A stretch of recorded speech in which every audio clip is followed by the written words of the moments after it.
ప్రభువైన యేసుక్రీస్తు చెప్పినట్లుగా నేను మరణమైన తర్వాత, నేను మరణాన్ని జయించి తిరిగి లేచిన తర్వాత నేను మీతో మీ మధ్య గలిలయ ప్రాంతంలో కలుస్తాను అని చెప్పాడు. లేచిన తరువాత ఆయన మగ్దలేనే మరియకు కనిపించి, ఏమయ్యా తోటమాలి అనుకున్నాను, నా ప్రభువును చూసావా, ఎవరైనా ఆయనను మోసుకొని పోయారేమో అని అంటే మరియా అని పిలిచాడు. రబ్బుని అని ఆయనను చూసి పరవశించి, మరి నన్ను ఏం చేయమంటావు ఇప్పుడు అని అంటే, సువార్త చెప్పు అని మొట్టమొదటిగా సువార్త ప్రకటించడం కోసం, ఎవరికి సువార్త? అపోస్తలులకు సువార్త ప్రకటించడం కోసం స్త్రీని ఎన్నుకొని పంపించాడు. ఏమని? నేను వచ్చి అక్కడ కలుస్తాను నా సహోదరులకు చెప్పినట్లుగా అని పంపించాడు. ఆమె వెళ్ళి ఆ మాట చెప్పింది.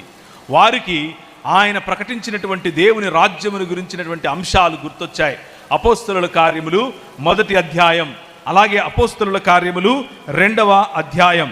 అపోస్తలుల కార్యములో మనం చూసినట్లయితే ప్రభు అయిన యేసుక్రీస్తు ఆయన పునరుత్థానుడైన తర్వాత వారికి కనిపించి వారితో అనేకమైనటువంటి మాటలు మాట్లాడుతూ వచ్చారు.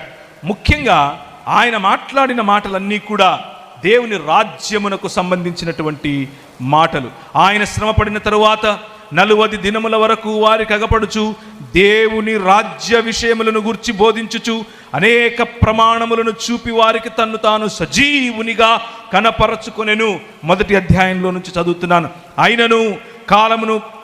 అయినను పరిశుద్ధాత్మ మీ మీదికి వచ్చినప్పుడు మీరు శక్తి నొందెదరు గనుక మీరు యెరూషలేములోను యూదయ సమరయ దేశముల యందంతటను భూ దిగంతముల వరకును నాకు సాక్షులై ఉందిరని వారితో చెప్పెను. పరిశుద్ధాత్మ దేవుని యొక్క ప్రధాన లక్ష్యం, పరిశుద్ధాత్మ దేవుని యొక్క ప్రధాన కర్తవ్యం, ఆయన ఎన్నుకున్నటువంటి తన ఆఫీస్, ఆయన ఎన్నుకున్నటువంటి తన పాత్ర ఏమిటి అని అంటే, పరిశుద్ధాత్మ దేవుడు ఆయన కంటే ముందుగా వచ్చినటువంటి మన ప్రభు అయినటువంటి యేసు క్రీస్తు స్థాపించు రాజ్యమునకు నిన్ను ప్రతినిధిగా పంపటమే ఆయన పని. ఆయన స్థాపించే రాజ్యమునకు కావలసినటువంటి శక్తిని అనుగ్రహించడమే మీకు ఆయన ఇచ్చినటువంటి పని. ఆయన మీకు శక్తిని అనుగ్రహిస్తారు.